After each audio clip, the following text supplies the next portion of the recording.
Hey, CJ here. I want to tell you a little story about me growing up in Gulfport, Mississippi. It was a wonderful time to grow up, and I just loved the Gulf Coast, being right there on the beach. And my grandfather, he was a wonderful man. Everything that I saw in humanity was that man. There was definitely a great bond between me and him. He was part of that greatest generation, you know. And the reason why they call it the greatest generation is because, well, they just were. So when I was about 13, I hung out with a very good friend of mine.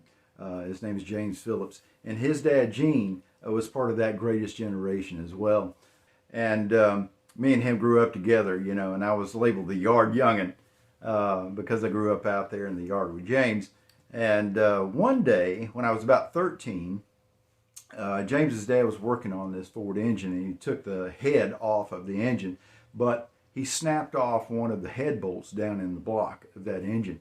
Which is really a bad thing to do. It's something you just don't want to happen. And of course, me being the proud grandson, I had to just jump up and say, hey, you know, my grandfather can fix that. He can get that out for you. My grandfather could fix anything, you know.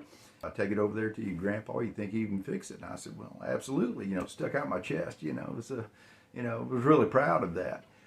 So we brought it over there to my grandpa, and he looked at it, and he just kind of shook his head and said, man, that's going to be a real tough one. That's going to be a tough one to get out. What my grandfather did is he grabbed a torch and a bronze rod, and he stacked these little pancakes, you know, on top of this stud, and kept working it up until he poured some oil on it to cool it down, and got some big vice grips on it, and got the head bolt out of it, and just got it right out, just pretty as you please. First thing Mr. Gene did was grab a $50 bill and tried to hand it to my grandpa.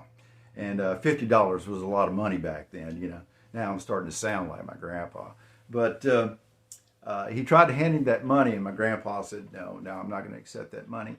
Mr. Gene was pretty adamant about it. He said, it took your time to do it, and it would have cost me a lot of money to bring it to the machine shop to have this done. And I want to at least give you $50 for it. And my grandfather absolutely refused. So my grandfather said, you know, my grandson hangs out there at your house a lot. Mr. Gene said, yeah, he does. And what my grandfather said to Mr. Gene was very profound. He said, I really appreciate you looking out for him, and that means a lot to me. And I told my grandpa, I said, I didn't mean for you to do that for free, you know, and then I kind of felt bad because I had imposed on him, you know, just for bragging rights, you know.